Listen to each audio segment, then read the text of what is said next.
Hi everyone, this is Madison and I'm here today to talk to you a little bit about how to use LibGuides for your final assignment.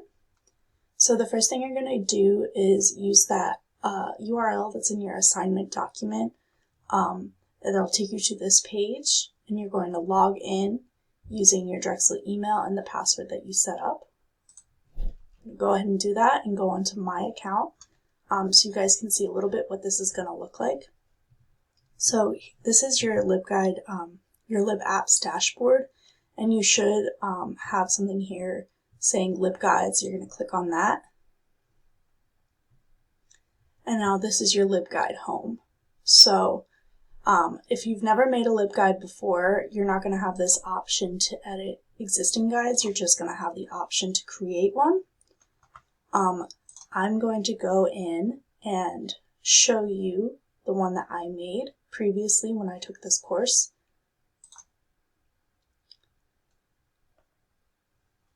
And I apologize, my internet's running a little slow today. So this is my LibGuide on home organization that I created last year. I have some pages here separated with tabs and several different types of boxes on each page. And I'm going to show you how you can make each one of these. One important thing to note is if we go back,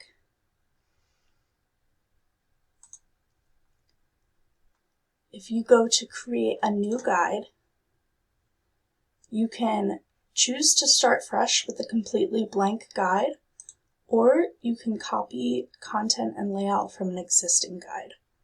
So what this option is it allows you to copy any local guide, so any guide you've previously made for another class, or for whatever reason you may have made one. Or you can also work from community guides, and from this you can search for one. So I believe you were given a link to kind of browse some other Drexel LibGuides, and if this is the case, you can, if there's one that you like, you can go ahead and start to type the title of it in and find that LibGuide. One moment.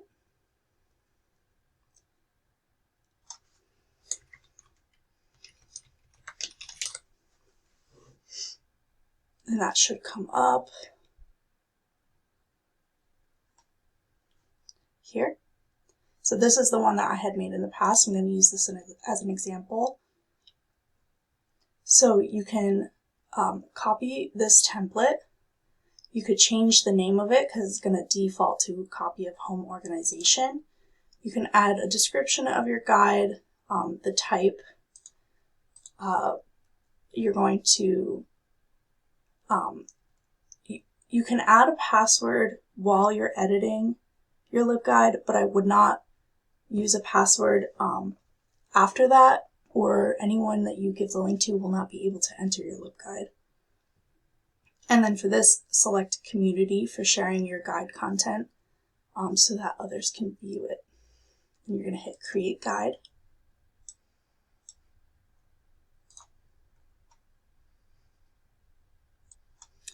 Okay, and that'll bring you here.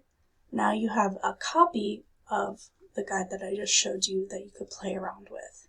So that's one option. If you don't feel comfortable starting from scratch, you could copy and then go in and edit all of this information. You have these little pencil icons here that allow you to change the title, and you can also adjust settings like whether or not you want the borders of the box to display, or if you want this to be hidden from public view as you're editing it. And then you can also go in here, this little guy, and edit the actual content of your box. And it gives you all different options for, changing your text color, font, size, all of that. So that's one way to approach the project, and pretty much every single type of one of these boxes is pretty straightforward to go in and edit. You either have the edit tool on the heading of the box that changes settings about the box itself, or you have the edit here for the content of the box. and it's the same on this page, etc. So if you find a LibGuide as you're exploring Drexel's LibGuides that you really like the font and the organization of, it might be a good idea if you're not as savvy with editing things like this to go ahead and just copy one of those and edit all of the content out. Now, if you'd rather start your LibGuide from scratch, I'm going to show you how we can do that. So we're going to go back to our LibGuide home, and we're going to hit the Create Guide button once again, and this time we're going to leave it as Start Fresh. And you can put in your guide name, your guide description. We're going to leave it as General Purpose. Do not assign to a group. We're not going to put a password, and we're going to leave it as Community. We'll hit Create. And now you've got a blank slate to start working with. Here, what's going to pop up is whatever information you put in your profile. So let me show you how to change that. If you use this little edit icon on the box itself, that's just going to change the settings for the box. So what we're going to do is we're going to go to our home page, and we can edit this here. And now this is all of your information that you can go ahead and change. You can add a profile image. You can go to here and upload a new profile image. You can add in any contact information that you want displayed. And then that's what's going to show up on your LibGuide if you choose to keep this profile box here. Now you could get rid of it if you want. You can hit I understand that this cannot be undone, and it's gone. So if you'd rather not have the profile box, you can do that. So here you can see we've got this page just titled Home as the default. You have the ability to add a top box, columns, a bottom box, and as you can see here, we have two columns that are kind of off to the left and one off to the right. This is something you can adjust with this layout setting here. So if you want the 3 columns, you can change it up, and it will shift that around. If you want them all to be evenly spaced, you can do that. If you would rather just have 1 column, that's that option. 4 columns, and then you can further customize this here with custom column widths, and you can use these little sidebars and adjust it however best suits your layout. And then you can go here to add box. You're going to put in the name of your box, so this will be top box. I'm going to leave it as a standard. You could try out any of these that you want. Your profile box is going to bring back that profile that we just deleted if you wanted to have that on there. A tabbed one is going to give you those tabs. You can choose to have a box that doesn't have any borders, so we're going to choose that just so you can kind of see what that looks like. And then you have this draft mode option on any box you make, and that's going to allow you to hide those boxes from public view if you'd rather not have them visible while you're still working on it. So now we have our box here, and there's no content in it. So we're going to use the little settings tool. You can add tabs here. Because we chose the tab selection, what you can see here is tab 1, tab 2. You can adjust these, put tab 1 after tab 2 if you want, hit save, close. So now we have these different tabs here.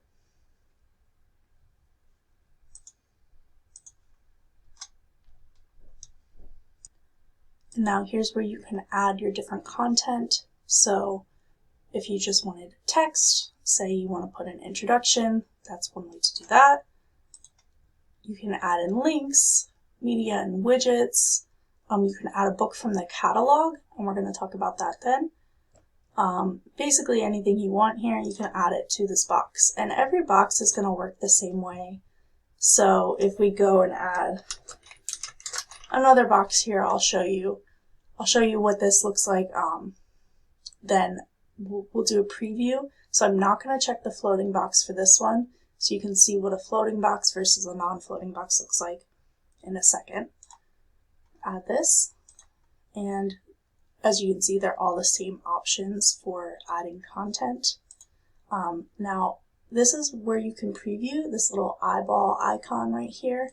You can hit that and preview. So as you can see, this top box here does not have an outline around the whole box, and this one does. So that's the difference between a floating box and a non-floating box.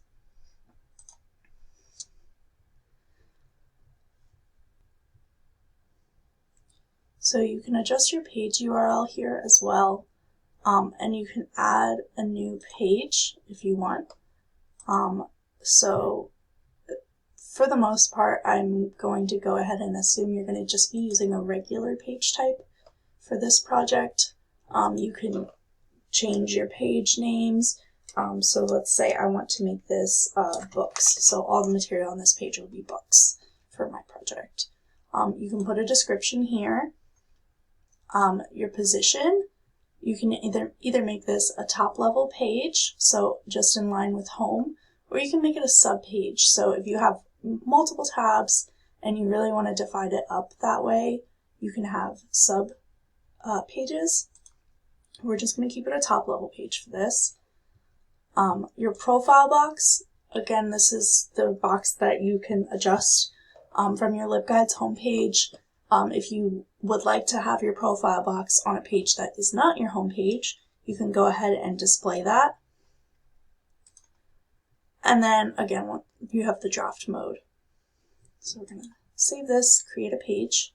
So now this page would be all books, and you can adjust the layout like we went over, etc. Okay, so let's say I would like to have, we're going to make it 2 columns, 50-50. And I want to put some books over here in this first column. So we're going to add our box. We're going to leave it as standard, and we're not going to make it float. And I'm going to go here to add book from the catalog. So what this is a really handy tool that's going to pull all kinds of linked data just from your ISBN of a book.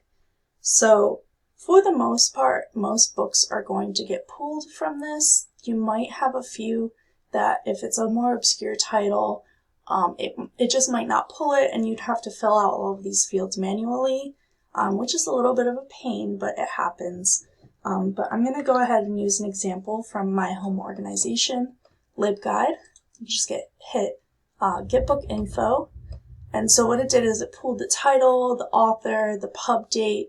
Now, you might want to adjust this, so say you'd rather have this displayed on your LibGuide as April 2nd instead of whatever that date was.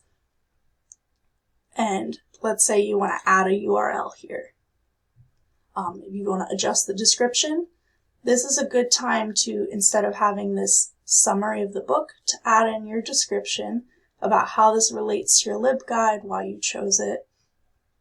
You can choose where to display that description. So you can put it either right beneath the item title. You can have it display only when you hover over the item title, which is an interesting one. I don't believe I ever did that in the organization LibGuide that I made. So I'm going to go ahead and select that now so you can see what it looks like.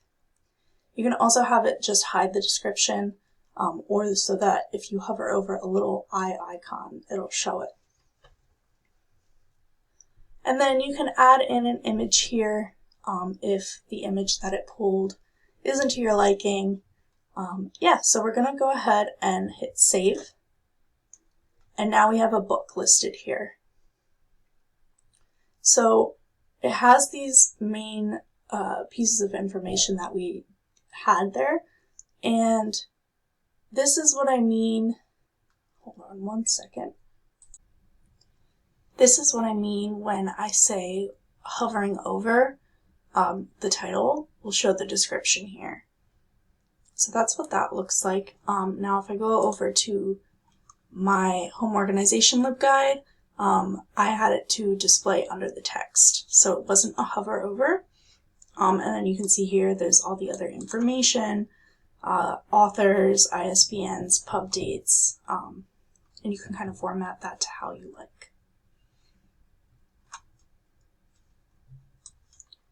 Now you can play around with the content that you're adding to this. So let's say you want to add media, you can go in here and you can get this embed code. Now let me show you how to get an embed code from a YouTube video if that's something that you'd like to add as part of your LibGuide. So on any YouTube video, you just go to hit share.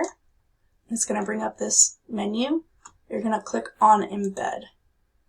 And what that's going to give you here is a preview of what the thumbnail is going to look like and your embed code. You can just take that, you can hit copy or Control C, whichever works for you. And you're going to go back to your LibGuide. Go ahead and paste that in and call this our YouTube video, save, and now we have an embedded video. And you can also do the same thing with YouTube playlists, which is what I had done in this case for my home organization. I went ahead and embedded this entire playlist and used the 12 episode series as one of my material items. So that's how you do that. Another popular option for content is to add a link.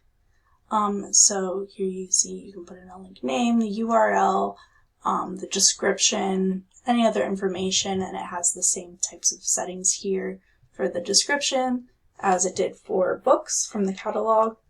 You can assign an image, etc. So you can play around with that, and you can play around with any of the other options that are in here. Now if you wanted to change your color scheme and things like that, you would go up here to this little picture icon, hit that, and you can go to tab and box options. This is going to give you options here for changing your background colors, your font colors. You can change the shape of the boxes from square to round. You can also go in here and do your border widths, your border colors, the header fonts. So this is how I managed to change all of the colors on mine to this like mauve-y color. And when it says active or inactive, that's saying like this is the active tab, this darker color, and the inactive tab is that lighter color. So you can play around with that and adjust your layouts. I wanted to show you here the gallery wall that I have, or gallery box, I should say. This is something you can go in and edit. One moment. Here. So you add a gallery box the same way you'd add any other box. You just choose gallery, and then this is the type of menu that you have to adjust it. So you'll upload your photos here. You can go ahead and add a new slide with this button, and you're going to want to put a description or caption of some sort. I'm pretty sure you're all going to need to cite any images that you use. This is the edit tool for each individual one.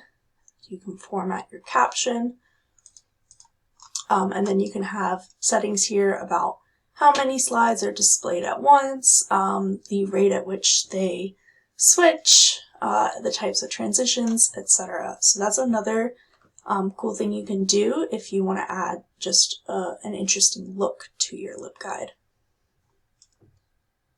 Another thing here, if you go back to the picture icon and hit Guide Navigation Layout, you can switch your tabs up here from being at the top to being on a side layout.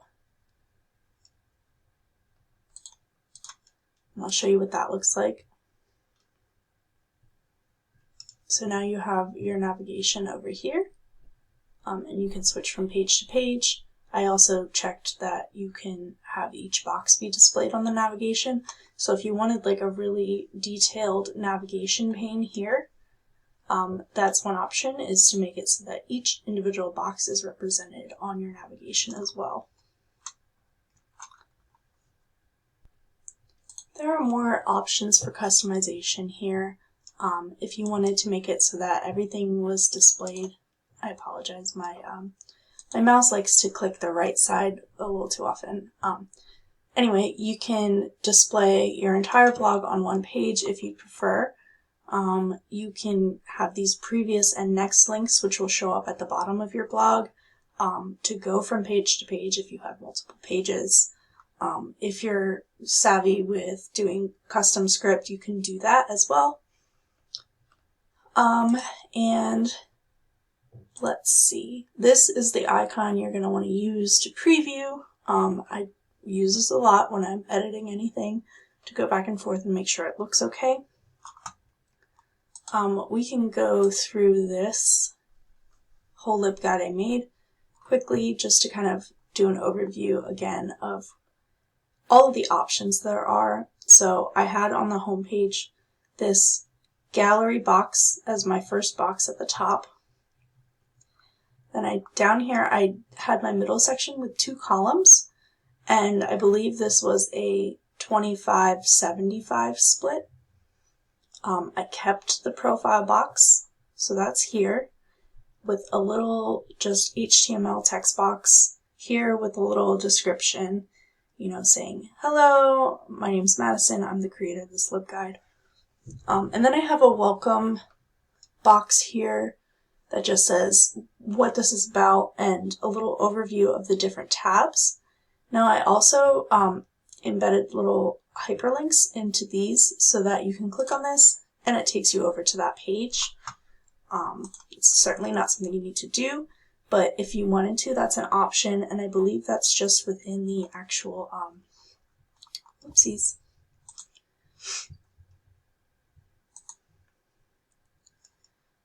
I believe that's within the editor tool here. Yes, there should be an option to create a link like that. And you can change what it displays as, and the URL. And so this URL is a custom URL. I went ahead and cleaned up the URLs that were provided. So this one is libguides.com/homeorganization/welcome. And as you go from page to page, I've edited it. So this one says whole home. This one has rooms, etc. That's something you can edit yourself at any point, so long as it's not a URL that's already taken. So here on this page, I have some just plain image boxes, and then I have these boxes that have multiple different types of media all in one box, which is something you can do. Each of these different types of media can be reordered. If you go to reorder content, it gives you the option here to play around with all your different little pieces of media and switch them around if you so choose. You can nestle them inside each other. And so what I have here for these headings is these are just HTML content, and then I would go from there to doing some catalog group books, and you can sort these however you choose. And then I went ahead and did another HTML for the next heading, so that's one option you can do. Something I wanted to mention, if you did want to play around with color, these are just going to be your hex codes, so you can look any of these codes up online. You can go to a hex code generator or a color palette generator anywhere on the internet and copy and paste those hex codes and put them in here to adjust your colors if you wanted to. I'm going to go to the next tab so we can take a look at this. Again, I think this is a 75-25 split here. And I have a mixture of HTML and books from the catalog group in these boxes.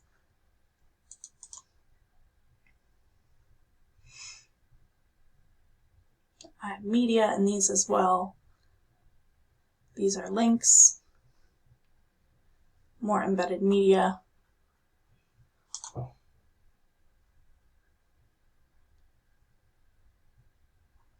And now you can also add a bottom box to any page. So for this, I have just this little disclaimer about where all of my images came from and some of my sources. If you wanted to, I believe you can copy the exact same box from a previous page. So you'll just go and hit reuse existing box. So we're going to select the home organization guide we're working on, and we're going to select, it has options from each page. So we're going to take from the first page, the welcome page. I named that tab sources, so we're going to click on that. And we can rename it if we want to. If we leave it blank, it'll just revert to the original box name, so we can do that. Again, draft mode here, and we can create a copy of it instead of mapping to the original. So if we do that, we'll be able to edit them individually. If you prefer, just don't select this, and if you edit the box on the first page, it will make those changes on the second page. So we're going to save this, and we have the same thing from the original page there, copied here. And now, if I were to go back to the welcome page, edit this, and just put a big line of X's here, just for example's sake, and come over to the tab we just added that copy of, that change is reflected on this page as well. So that will save you a lot of time if you did want to have something on every page for sources or what have you. So yeah, this is just basically the overview of all the different ways you can add content into your LibGuide and how you can change the aesthetic of that content. And by no means does your LibGuide need to look anything like this. You don't need to change any of the colors at all. It's perfectly fine to kind of go with just the standard color scheme that comes with the LibGuide, so long as your content is quality. That's all that matters. But I did want to show you, just in case that was something you were interested in doing. I obviously decided to do this because the topic of my LibGuide was home organization.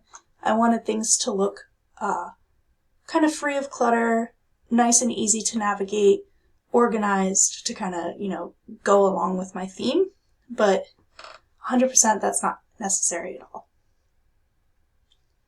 Alright, so here is my contact information. If you guys have any questions whatsoever about LibGuides, please feel free to reach out. You can email me or message me on Microsoft Teams. I'm happy to lend a hand. Just let me know, and if I don't hear from you, good luck with your LibGuide project. I had a lot of fun with it when I took the course, and I hope you will too. Alright, thank you.